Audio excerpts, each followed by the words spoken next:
Life continues. Life continues.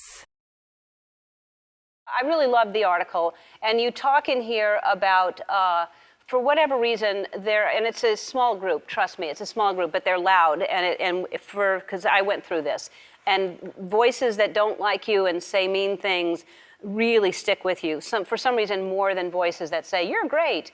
So when that was going on after the Oscars, which you should have been celebrating, you won an Oscar, and then all of a sudden you accidentally Googled something, and then this is what you found. Yeah, and thank you for all the kind things you said in the asking of that question. Yeah, I'd gotten out of the habit of Googling myself because that's just a bad idea to ever do that. And I was trying to come up with my friends and I had an idea for Funny or Die, and we wanted to do something on celebrity pregnancy rumors. So we just Googled pregnancy rumors, and then the story came up. And what was the story? The story, the title of it was "Why Does Everybody Hate Anne Hathaway?" I know. It's really okay. No.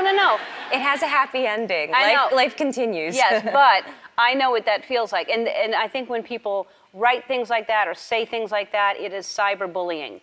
And so how did you deal with all that?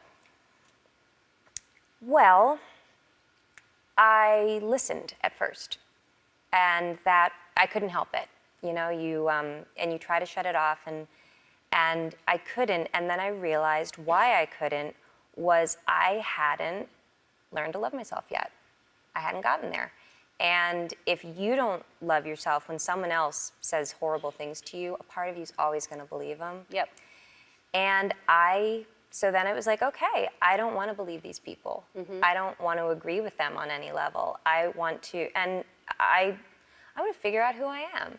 I want to learn who I am, and I don't want to feel like I'm fragile every time I leave the house because I'm so dependent on what other people think about me. So I just took a step back, and as Matthew McConaughey, my co-star and intro would say, I just kept living. And it's been a really cool journey. And I feel like I've arrived in a place where, maybe not every minute of every day, but way more than I used to. I have a tremendous amount of love and compassion for everyone else. And best of all, I have it for myself, which I'd never enjoyed before.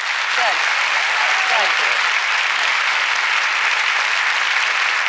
All right. There's a great phrase that what you think of me is none of my business. That is so, yes. And you have to just, and there's nothing wrong with being fragile. I think it's a beautiful thing. I think I'm fragile. I'm extremely sensitive. I cry easily. I'm also a very strong woman, and I also believe in myself. But, people get their feelings hurt. But you can have all those things. You can be fragile. You can be sensitive. You can be strong. And but I think it's just, it's hurtful. And people need to know there are other people on the other side of those things. Loud. I went through this. Say mean things. Stick with you. Get out of the habit of cyberbullying. I couldn't help it. I'm fragile. Is none of my business. There's nothing wrong with hurtful.